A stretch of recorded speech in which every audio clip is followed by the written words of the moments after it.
Atoms of Peace was a great idea, Eisenhower idea.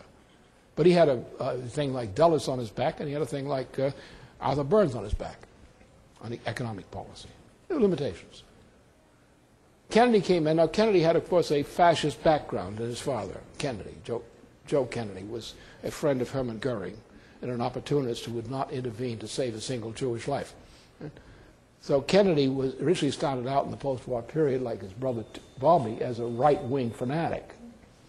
And then as John decided to run for president, he changed his line. He went to Mrs. Roosevelt and said he's going to try to be like Franklin Roosevelt. And he changed his profile. But it was his trouble getting his gears meshed on that one. And about the time he began to get his gears meshed, he got killed by this same crowd in order to get the Vietnam War started. He was killed by the usual crowd, the banker crowd I referred to. We went through a transformation in the meantime, because people who were born in 1945 or slightly after that were not the same people that were born before then. People born after that time were subjected to, first on their parents' families, the terror of McCarthyism, as it was called. It was actually Trumanism. Then they formed the League of Fascist Marxists and Existentialists, we called the Congress for Cultural Freedom. And whether you know it or not, the school system and the institutions of the United States and Western Europe were taken over culturally by this fascist gang of Marxists, like Sidney Hook and Company. They are the people who directed the cultural transformation of the culture of the United States to many things. For example, you couldn't hear Beethoven anymore. You had to have some chopsticks in there in the middle. You couldn't have any kind of decent entertainment. You had to screw it up in some way, Bertolt Brecht style, piggish style. You couldn't get decent education anymore. It got worse and worse. And you had the generation of people born around 1945 or later. The parents had capitulated to fascism, like the cowards they were, or had become. But the children were the victims of it. They didn't know any better. They were born into it. They were born into a fascist culture, that of Truman and what followed, through the Congress for Cultural Freedom. They were brainwashed in the schools. They were brainwashed on television. They were frightened. Don't get your father into trouble. Your father loses his job. Be careful what you say. So they were children who were raised not to tell the truth, but to be careful what you say. They were children of the Delphi Code, the Apollo cult of Delphi, which created sophistry in Greece to destroy Greek culture and succeeded with the Peloponnesian War and other things beginning in the middle of the 5th century BC. This is what happened to these people. The people who are called the baby boomer generation, those born shortly after 1945, are a lost generation, and their children today know it. Young people today, now between 18 to 25, are experiencing the brainwashing of their parents' generation by these circumstances. And that's what makes their parents tick. They were brainwashed into becoming sophists.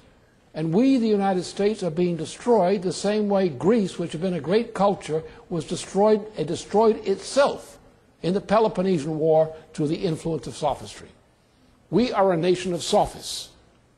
And the problem with our government today is that the sophists, or the sophist generation, those who were born, who've been lived between the interval bookends of 1945 to the present time, who are now in their 60s, or approaching their 60s. That is the generation which has been brainwashed. They don't know any better. They don't know what truth is. They were educated. You have to look at the program that we're taught. They were taught there is no truth. There's only opinion. There is no truth. There's only sensitivity. If you try to tell the truth, then you're an authoritarian. The way we got the right wing today among the right-wing Republicans around these nuts, this 30% of the American population, which is absolutely nuts, religious fanatics, we got them because of a reaction against the 68ers. The 68ers were the ones who were used to destroy the U.S. economy. They were the ones who were out to destroy industry, to destroy technology, to eliminate nuclear energy, to eliminate infrastructure, to eliminate high technology, to transform the society from a producer society to a services economy. They did it. And the reaction by my generation to this was a reaction, it was the Reagan phenomenon, the hatred of the 68ers. And it was a legitimate hatred because the 68ers were destroying the United States. The reason Carter was rejected, the reason Bush lost to Reagan in New Hampshire was that reason. I was in the center of it. Bush represented the Trilateral Commission. He represented the No Future Society. He represented all these funny things that Brzezinski represented. And the voters in New Hampshire hated his guts. And Reagan won the nomination because of that. The Reagan Democrat was a Democrat who hated the 68er because the 68er was destroying the country, destroying the nation. And he was right. The 68ers are now running the country in the highest positions of business. The immorality, Enron, is created by the 68ers. The people who are running and ruining General Motors and the auto industry were created by the 68ers. That's the secret of politics in this country. And that's what we have to understand, is that issue. Now, when you look at the airline industry, it was deliberately destroyed. It was not some accident. It was not mismanagement. It was deliberately destroyed as a matter of policy. Tell me what happened to Pan American Airways? What happened to all the leading airlines of that period, and virtually all of them? What happened to them? They went quick. What's happened to all of them? The same thing. It was deliberate. What happened to our industries? It was deliberate. Why the mismanagement of the automobile industry? It was deliberate. And it was two things. It was this intention behind this of this banking crowd. The guys who were actually Nazis. Nazis in the sense of followers of those who put Hitler into power in Germany in the first place. In our own country, like Prescott Bush, the grandfather of the present stupid president. These are the guys who intended to do this, to destroy the United States. Why? Because the United States and what the United States represented from its creation, its inception, was the alternative to the Anglo-Dutch liberal system.